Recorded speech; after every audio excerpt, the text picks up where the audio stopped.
Okay, students, let's start the article. That article is capacitance of a parallel plate capacitor with a conducting slab. Today we are going to start the article. That article is capacitance. We have to find out of a parallel plate capacitor with conducting slab. कि देखिए आप simple language में मेरी बात सुनिए. आपने जब parallel plate capacitor पढ़ा तो आपने क्या पढ़ा कि जी ये सिंपलेस्ट अरेंजमेंट है और मोस्ट कॉमनली यूज होता है. ठीक है. पैरेलल प्लेट्स में क्या थी? दो प्लेट थी, सीधी दो प्लेट थी, दोनों का एरिया इक्वल था. एक के पास पॉजिटिव चार्ज डेंसिटी थी और दूसरे के पास क्या थी? नेगेटिव चार्ज डेंसिटी थी. ऐसे ऐसे दो प्लेट्स थी, ऐसे कुछ डिस्टेंस पे रखी थी. एक ये पॉजिटिवली चार्ज था और ये नेगेटिवली चार्ज था. तो दोनों के बीच इलेक्ट्रिक फील्ड जो होता था वो होता था sigma by epsilon not. Sigma by epsilon not, जहां सिग्मा बनती थी सरफेस चार्ज डेंसिटी, जिसकी वैल्यू थी charge per unit area. Okay students, ये बात है आप सभी को पता है, ये हम पीछे आर्टिकल्स में पढ़ के आए हैं. स्टूडेंट देखिए, कुछ एक ना बेसिक बातें होती हैं जो आप किसी भी आर्टिकल को पढ़ते हो तो आपको पहले से पता होनी चाहिए. उसमें से एक बेसिक बात यह है कि इस चैप्टर का रामबाण फॉर्मूला कौन है? Q is equal to C into V. Q is equal to C into V. तो Q is the charge, C is the capacitance, electrical capacitance, and V is electrical potential. What I want to do कि मैं capacitance को देखना चाहता हूं. Simply ये मेरे पास दो पैरेलल प्लेट हैं, इनके बीच में मैं कंडक्टिंग स्लैब रखूंगा. अब नेक्स्ट आर्टिकल में मैं एक डाइलेक्ट्रिक रखूंगा और मैं इस बात को चेक करूंगा कि इसका एक कंडक्टिंग स्लैब का और डाइलेक्ट्रिक स्लैब का कैपेसिटर की कैपेसिटी पे क्या फर्क पड़ता है. मैं आंसर पहले ही दे देता हूं आपको. दोनों सिचुएशन में कैपेसिटी इंक्रीज होगी. कैपेसिटी इंक्रीज क्यों होगी? क्योंकि दोनों सिचुएशन में पोटेंशियल डिक्रीज होगी. अब पोटेंशियल डिक्रीज होगी तो कैपेसिटी इंक्रीज क्यों होगी? ये बात भी आप सुन लीजिए. क्योंकि Q इज इक्वल टू क्या होता है? C into V. तो capacity C is equal to Q by V. तो capacity is inversely proportional to V. Potential के इनवर्सली प्रोपोर्शनल. और मैं कह रहा हूं कि दोनों केसेस में पोटेंशियल डिक्रीज होगा तो कैपेसिटी क्या होगी? इंक्रीज होगी. ठीक है, ये चीज आपको याद रखनी है. इसी चीज को याद रखते हुए हम अपने आर्टिकल को स्टार्ट करते हैं. मेरा आर्टिकल मुझसे क्या पूछ रहा है?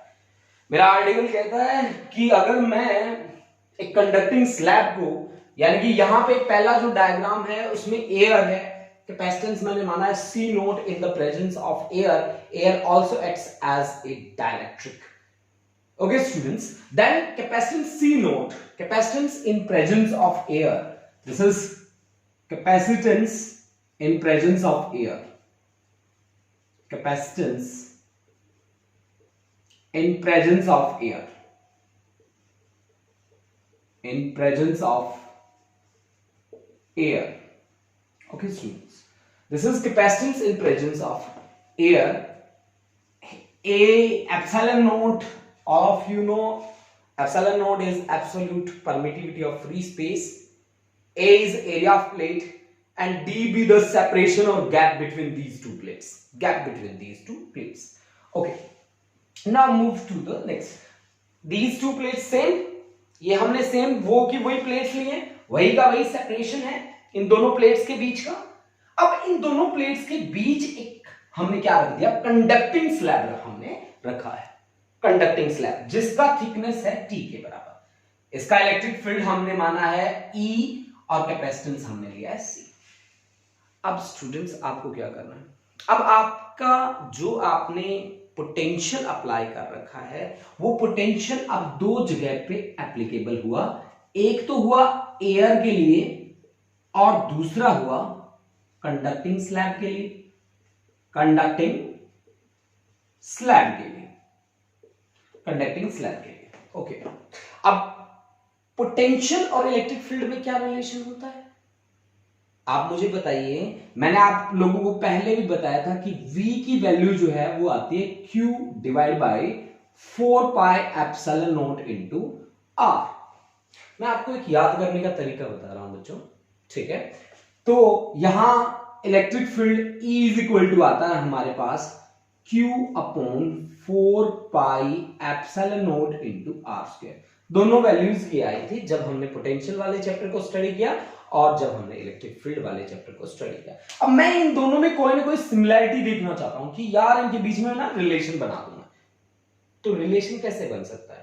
या तो डिवाइड करके देख लो भाई, सीधी सी बात है, V बाय E करके देख लो, V डिवाइड बाय E, तो V by E Q by 4 pi epsilon naught into R square, यानी कि ये आएगा R के बराबर, यानी कि V is equal to E into R, V is equal to E into R। Okay students, R का क्या मतलब है? R के डायमेंशंस किसके हैं? लेंथ के हैं, लेंथ के डायमेंशंस हैं R के। तो यहां आप बताइए एयर में इलेक्ट्रिक फील्ड आपने कितना लिया था? एयर में इलेक्ट्रिक फील्ड हम कंसीडर कर लेते हैं यहां पे, let us consider this electric field is E not, E not. तो एयर में इलेक्ट्रिक फील्ड है E नॉट। अब जब मैंने कंडक्टिंग स्लैब रख दी जिसकी थिकनेस T के बराबर है, तो एयर का थिकनेस कितना बाकी बचेगा? ये टोटल गैप था D, T थिकनेस में आ गया कंडक्टिंग स्लैब, तो बाकी कितना बचा? D minus T, then this is D minus T plus conducting slab के लिए इलेक्ट्रिक फील्ड E और थिकनेस है उसकी T।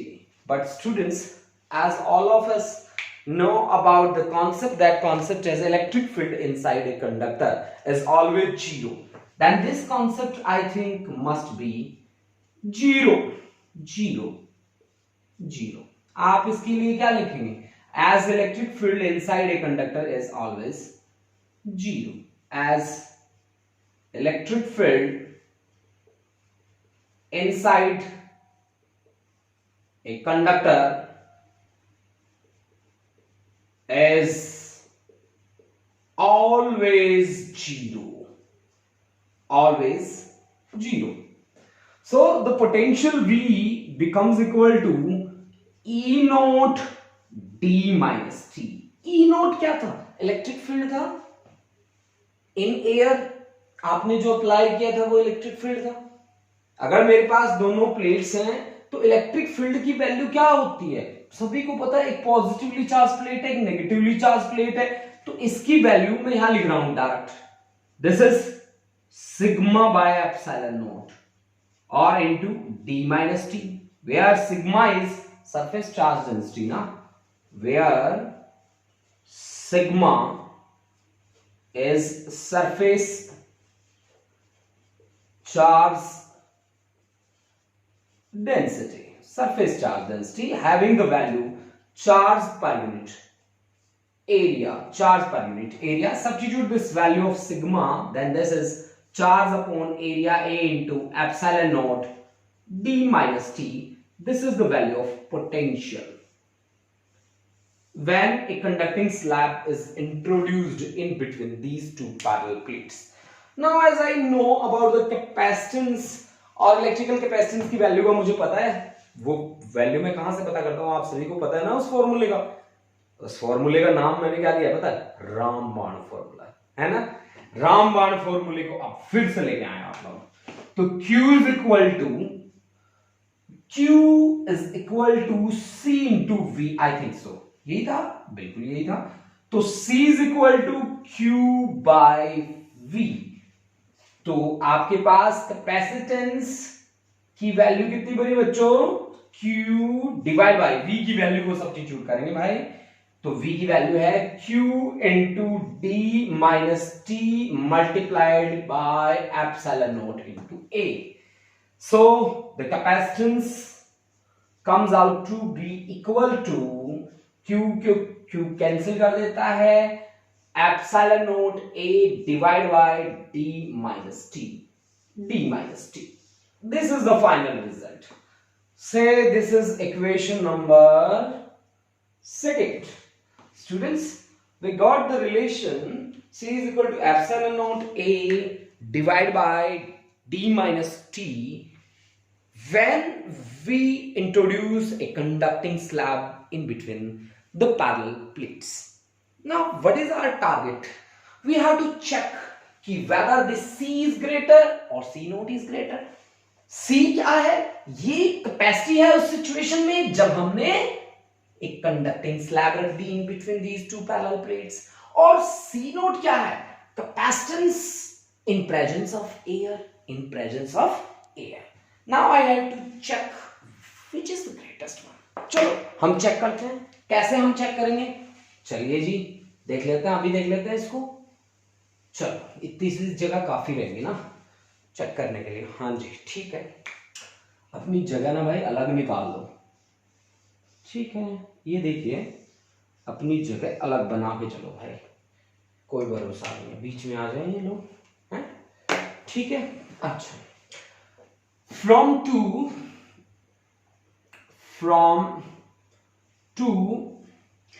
I have the value C is equal to epsilon naught A divided by D minus T. Take the common D outside, then D 1 minus T by D. 1 minus T by D. Then epsilon naught A by D क्या चीज था? Epsilon naught A by D अलग लिख रहा हूं. 1 minus T by D अलग लिख रहा हूं. Epsilon naught A by D क्या था? यही पैटर्न दिख रहा है मुझे. देखो दिख रहा है आप लोगों को. Epsilon not A by D. C not है यार. Capacitance in presence of air. So I can say this is C not divide by 1 minus T by D, where T is the thickness of the conducting slab.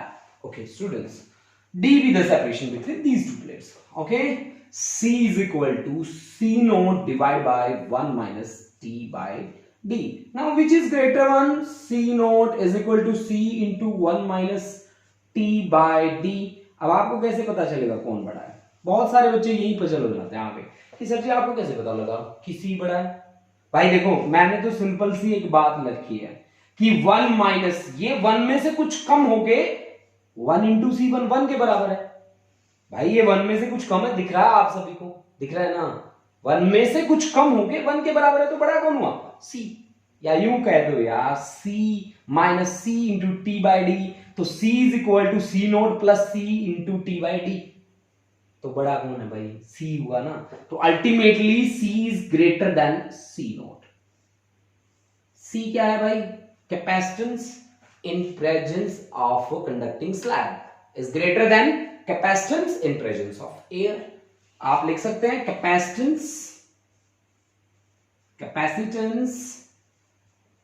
in presence of conducting slab. जगह ले लूं क्या आगे वाली? हाँ ले लेता हूं. presence of conducting slab is greater than capacitance in presence of air. in presence of air. okay? यानी कि अगर मैंने एक कंडक्टिंग स्लैब इंट्रोड्यूस किया तो क्या होगा? कैपेसिटी इंक्रीज होगी रे. इंक्रीज होगी भाई. That's very good. इंक्रीज होगी. चलो बहुत बढ़िया. अब देखिए मेरे पास जब मैंने डाइलेक्ट्रिक स्लैब रख दी तब मेरे पास कैपेसिटेंस क्या आया? कैपेसिटेंस मेरे पास आया C is equal to epsilon naught A by D minus T. ये आया था मेरे पास relation.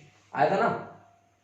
if D is equal to T, if D is equal to T, then क्या होगा? Capacitance C is epsilon naught A by 0. इनकी value क्या आती है? Infinity. Capacitance will be infinity. Infinite capacitance offer करेगा अगर थिकनेस या जो दोनों प्लेट्स के बीच का जो डिस्टेंस था वो thickness of the conducting slab के बराबर बन जाए तो कैपेसिटी इनफाइनाइट हो जाएगी. ठीक है भाई. अच्छा if T is equal to 0, अगर थिकनेस ऑफ कंडक्टिंग स्लैब 0 है तो C becomes equal to epsilon naught A by D. This is equal to C naught by C naught. Then these are the two cases which we have discussed on the basis of the relation C is equal to epsilon naught A upon D minus T. Now we are going to discuss another relation. That relation is capacitance of a parallel plate capacitor with dielectric slab. Now we have to talk about the dielectric slab. हाँ जी students, अब मैंने क्या कहा, मैंने कहा कि मैं dielectric slab रख रहा हूं। अब डायलैक्ट्रिक स्लैब जब मैं रख रहा हूं उस सिचुएशन में एक बात होती है कि यहां पे electric field inside the dielectric slab zero नहीं होता, कुछ ना कुछ वैल्यू हमारे पास होती है। बच्चा party, dielectrics are the pure insulators, ठीक है। These show electric effect under condition. ये इंसुलेटर होते हैं, प्योर इंसुलेटर होते हैं, बट अंडर कंडीशन ये कंडक्टर बन जाते हैं, जैसे कि एयर का मैंने पहले भी तो एग्जांपल दिया आप लोगों को। अगर आपने मेरे पिछले वाले लेक्चर सुन रखे हैं, वीडियोस आपने देखी हैं, तो आपको मैंने बताया था कि हमारे घरों के ऊपर से वायर जाता है, वायर का जो करंट जो फ्लो कर रहा है, आजकल तो देखिए टेक्नोलॉजी कुछ ज्यादा हो गई, तो वायर कवर्ड वायर भी जाते होते हैं।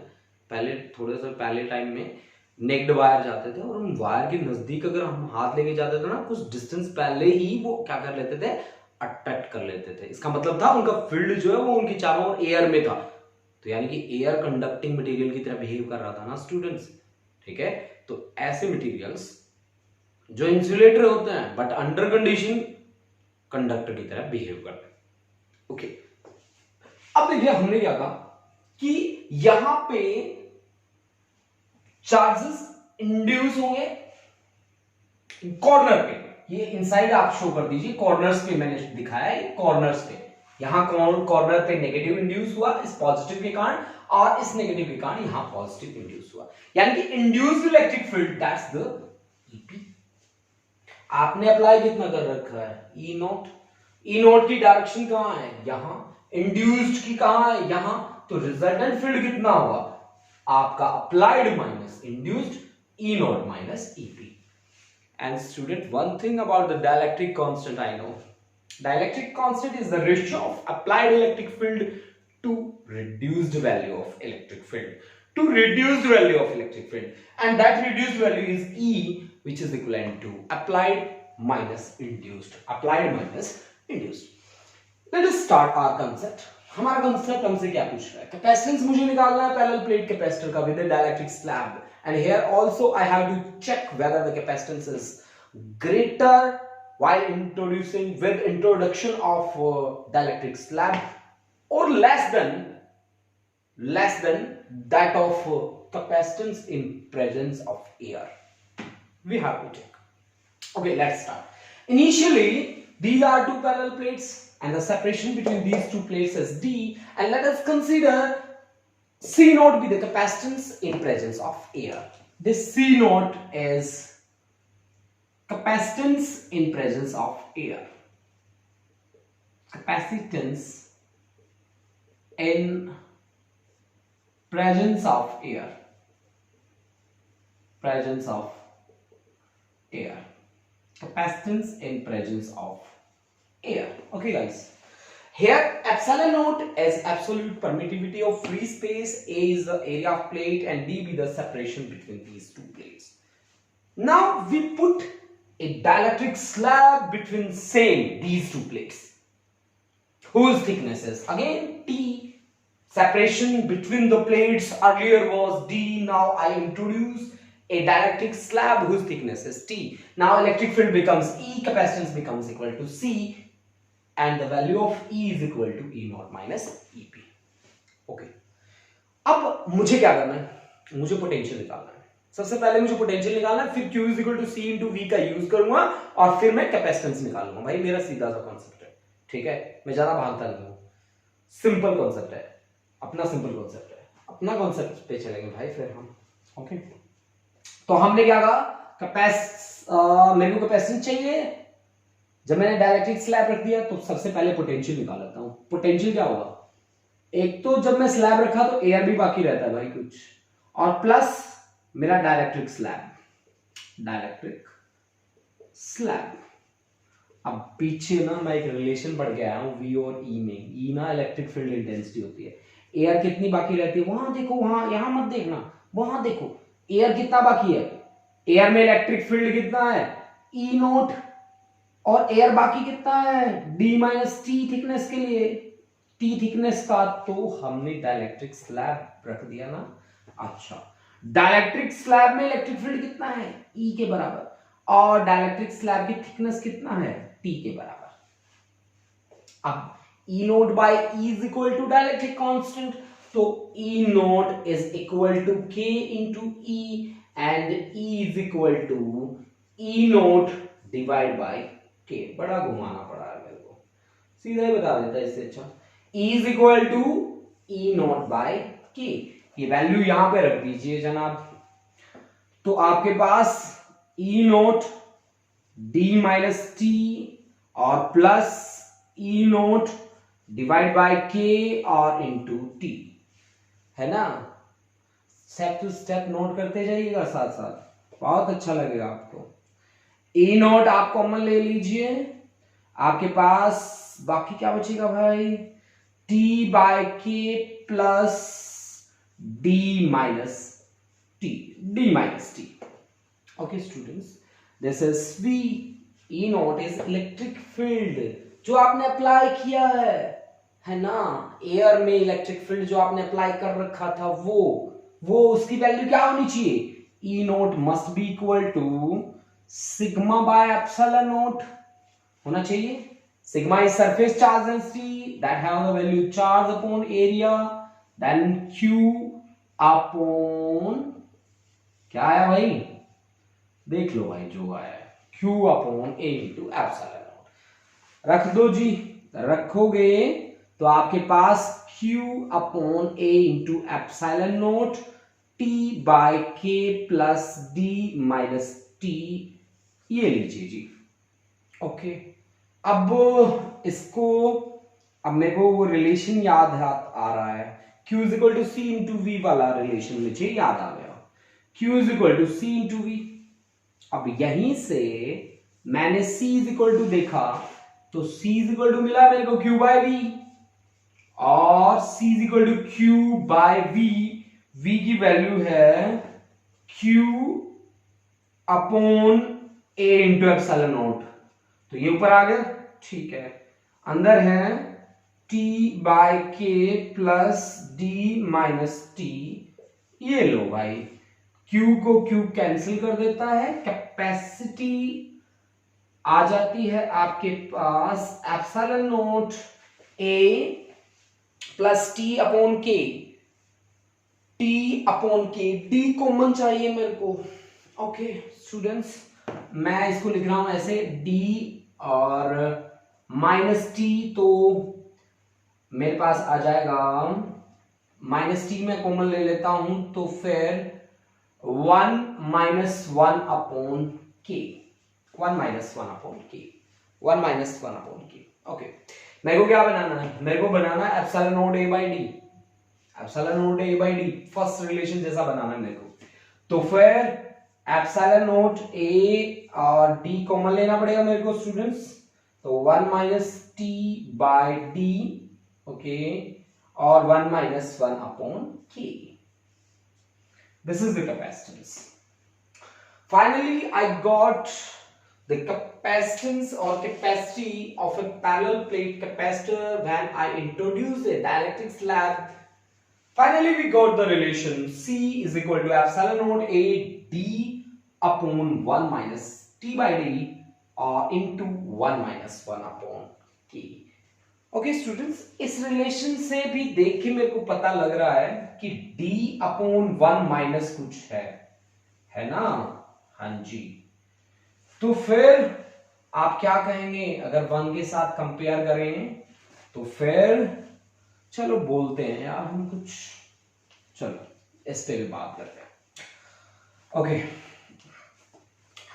अब मैं क्या कह रहा हूं कि C is equal to epsilon not A by D अलग रख लेता हूं, और 1 minus T by D into 1 minus 1 upon K।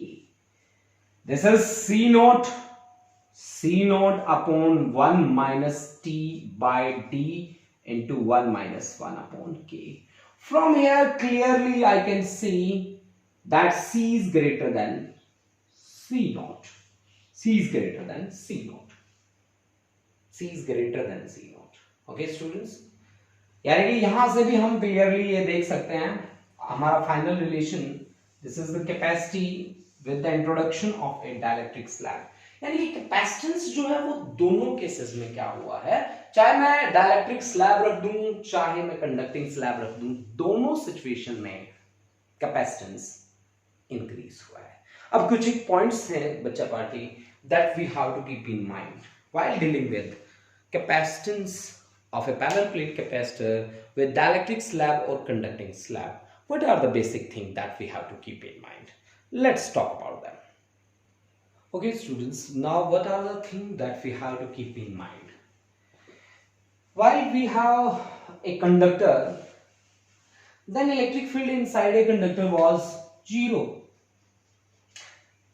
And in case of dielectric, जो वैल्यू था इलेक्ट्रिक फील्ड का, that was less than electric field in air, E naught. E is less than E naught. That is, I can say in both cases electric field decreases. Electric field तो दोनों केसों में क्या हुआ है, decrease हुआ है। अब इलेक्ट्रिक फील्ड का क्या रिलेशन है, E is equal to V by D है ना relation, E is equal to V by D। तो ये क्या कहता है कि electric field is directly proportional to potential. If electric field decreases in both cases, so potential decreases in both cases. And hence the capacitance increases in each case. क्यों भाई, क्योंकि Q is equal to होता है C into V, Q is equal to CV, then C is Q by V. Capacitance is inversely proportional to potential. If V decreases, then capacitance increases. और इसने भी यही कहा कि electric field decreases in each case, so potential decreases in each case, so capacitance increases in each case. This is the thing. इसको भाई आप अलग बॉक्स में डाल दो ताकि आप पजल ना हो पाए, मैं इसको अलग एरिया दे देता हूं, ठीक है। हाँ जी, अच्छा सेकंड मैंने क्या लिखा कि मेरे पास एक पैरेलल प्लेट कैपेसिटर है, मैंने उस पैरेलल प्लेट कैपेसिटर को एक बैटरी से जोड़ दिया। Means I have two parallel plates, these are two parallel plates, and I have connected these two parallel plates with the help of some battery, whose potential is V, I am connected this with the potential is equal to V, and in between there is some dielectric slab, whose dielectric constant is K. This is the direction of applied electric field. This is E naught. अब इसका क्या फर्क जाएगा, potential तो आप constant रखना चाहते हो, आपने अप्लाई किया है जी, ठीक है, पोटेंशियल आपका कांस्टेंट है, जितना आपने अप्लाई कर दिया, ठीक है। पहली बात हमारी पोटेंशियल है जी कांस्टेंट, मुझे समझ में आ गई। अच्छा दूसरी बात में इसने क्या कहा कि कैपेसिटेंस क्या होता है, वो तो हमने तब भी पढ़ा था कि डाइलेक्ट्रिक स्लैब को अगर हम पुट कर दें तो कैपेसिटी की वैल्यू K टाइम्स, मतलब dielectric constant K times, K का मतलब मैं डाइलेक्ट्रिक कांस्टेंट की बात कर रहा हूं, K टाइम्स बन जाती है, तो ऑफ कोर्स वो K टाइम्स इंक्रीज हो गई, कैपेसिटी भी इंक्रीज हो गई। अब चार्ज तो इंक्रीज होता ही जा रहा है भाई, Q is equal to C into V, capacity increase हुई है तो चार्ज भी इंक्रीज होगा। लेकिन इलेक्ट्रिक फील्ड में हमने क्या कहा कि अब हमारे पास जो इलेक्ट्रिक फील्ड है वो अप्लाइड फील्ड का कितना है, E not divide by K के इक्वल है, E not divide by K के इक्वल है। तो इलेक्ट्रिक फील्ड क्या हुआ, सीधी सी बात है, डिवीजन में है, इनवर्सली प्रोपोर्शनल है, तो इलेक्ट्रिक फील्ड क्या होगा, डिक्रीज होगा। अब बच्चा पार्टी एक बात मैं बता रहा हूं, that's the most important thing कि पोटेंशियल एनर्जी है यहाँ पे हाफ CV स्क्वायर। क्यों यूज कर रहा हूं मैं हाफ CV स्क्वायर, क्योंकि मैंने पोटेंशियल अप्लाई कर रखा है भाई, बाहर बैटरी लगा रखी है, इसलिए मैं V वर्ड यूज कर रहा हूं। अब मैं एनर्जी की कौन सी वैल्यू ले रहा हूं, half CV square I am taking. तो आप क्या कहते हैं, C is equal to K times that of C naught. C naught is capacitance in air, K times है उसका, यानी कि यहां पे एनर्जी भी के टाइम्स होगी. किसकी किसकी के टाइम्स होगी. That is the energy when there is no dielectric slab, है ना, उसका के टाइम्स. इसका मतलब क्या हुआ, पोटेंशियल एनर्जी क्या हुई, इंक्रीज हुई. अब इससे उल्टी बात भी आती है कि जब मैं बैटरी को नहीं जोड़ रहा उस सिचुएशन में मैं क्या लूंगा, हाफ सी वी स्क्वायर ले लूंगा फॉर्मूला ना. तब मेरे पास जो फॉर्मूला आएगा वो आएगा Q square divide by 2c, क्योंकि कैपेसिटेंस है मेरे पास और चार्ज है, तो Q square by 2c relation लूंगा और वो मेरे को कहेगा कि पोटेंशियल एनर्जी क्या होगी, डिक्रीज होगी.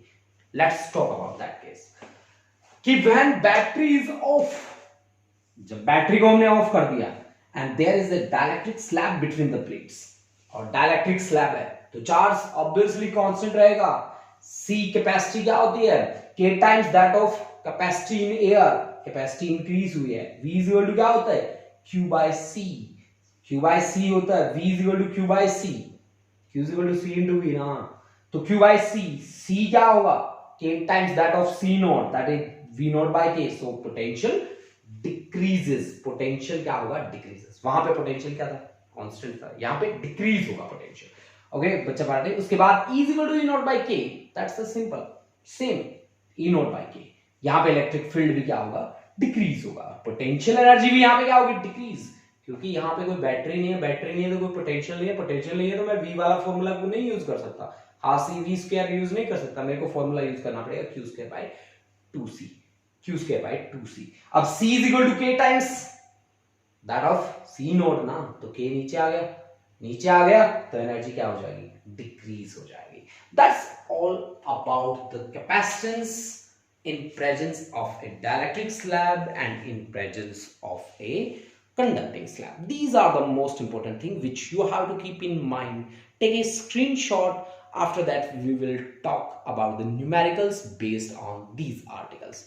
बच्चा पार्टी आज हमने जो पढ़ा है वो पढ़ा है कि कैपेसिटी हमने चेक करी थी while introducing a dielectric slab and conducting slab. तो दोनों केसेस में हमने क्या देखा कि कैपेसिटी क्या हुई है, इंक्रीज हुई है. कुछ एक इंपॉर्टेंट बातें थी जो आपको ध्यान रखनी थी वो हमने यहाँ बोर्ड पे लिख रखी हैं. ये सारी की सारी बातें आप ध्यान रखें. These are the most important thing.